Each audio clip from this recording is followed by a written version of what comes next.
ഏറ്റവും ഒടുവിൽ ഒരു ഗ്യാരണ്ടി റിഡംഷൻ ഫണ്ട് എന്ന് പറഞ്ഞിട്ട് നമ്മുടെ കയ്യിൽ നിന്ന് 3300 കോടി രൂപ പിടിച്ചു വെച്ചു. എന്താണെന്നറിയാമോ സുജയ? 80,000 കോടി വരുന്ന നമ്മുടെ പൊതുമേഖലയിലെ നിക്ഷേപങ്ങൾക്ക് സർക്കാർ ഗ്യാരണ്ടി നിന്നില്ലെങ്കിൽ കേന്ദ്ര സർക്കാർ പറയുന്നു നിങ്ങളുടെ GDP-യുടെ 0.5% ഞങ്ങൾ തരൂല എന്ന് പറയുന്നു.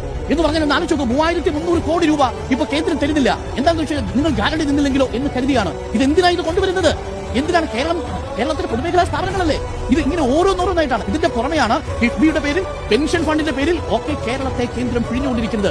ഇങ്ങനെ പിഴിഞ്ഞുകൊണ്ടിരിക്കുമ്പോഴും നമുക്ക് അർഹതപ്പെട്ട 57,000 കോടി നിഷേധിക്കപ്പെടുമ്പോഴും കേരളത്തിലെ വീടുകളിലേക്ക് ആനന്ദം കൊണ്ടുവരാൻ കഴിയുന്നുണ്ടെങ്കിൽ, കേരളത്തിലെ വീടുകളിലേക്ക് ക്ഷേമ പെൻഷൻ കൊണ്ടുവരാൻ കഴിയുന്നുണ്ടെങ്കിൽ അത് ഈ സർക്കാരിന്റെ മികവാണെന്ന് തന്നെ പറയണം. അപ്പോഴെല്ലാം പറഞ്ഞുകൊണ്ടിരുന്നുള്ളൂ പെൻഷൻ കൂട്ടി, തെരഞ്ഞെടുപ്പ് സ്റ്റണ്ട്, അതിദാരിദ്ര്യമുക്തമായി, ഇലക്ഷൻ സ്റ്റണ്ട്, കേരളത്തിലെ കണക്ടിംഗ് ടു വർക്ക് സ്കോളർഷിപ്പ് വന്നു, ഇലക്ഷൻ സ്റ്റണ്ട്, സ്ത്രീകൾക്ക് വീട്ടമ്മമാർക്ക് പെൻഷൻ വന്നു, ഇലക്ഷൻ സ്റ്റണ്ട്, വീട് കൊടുത്തു, ഇലക്ഷൻ സ്റ്റണ്ട്, പട്ടിണി മാറി, ഇലക്ഷൻ സ്റ്റണ്ട്, റോഡ് വന്നു, ഇലക്ഷൻ സ്റ്റണ്ട്. ഇതൊക്കെ ഇലക്ഷൻ സ്റ്റണ്ട് ആണെങ്കിൽ ആണെന്നേ സൂചിയ ഇതൊക്കെ ഇലക്ഷൻ സ്റ്റണ്ടാണ്. പക്ഷേ നിങ്ങൾക്ക് അതിനൊരു പേര് കൂടി കൊടുക്കേണ്ടി വരും. ഇതാണ് വികസനത്തിന്റെ മാതൃക എന്ന് പറയേണ്ടി വരും. ഒരു ബദൽ മാതൃക എന്ന് കൂടി പറയേണ്ടി വരുമെന്ന് മാത്രമേ എനിക്ക് പറയാൻ